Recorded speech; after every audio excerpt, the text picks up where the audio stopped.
Okay, if you see such message, your Windows license will expire soon. There is a way how to fix it. So click on the search menu, types here services, right click on services and click on run as administrator.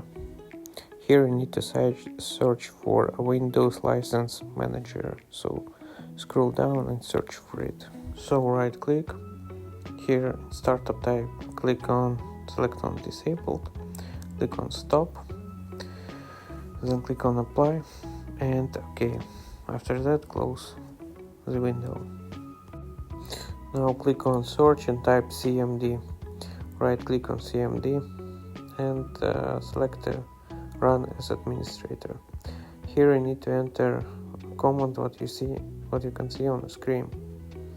So enter the command and press enter. The command will re-register key and refresh key management. And now what you should do is restart your computer and everything should work fine.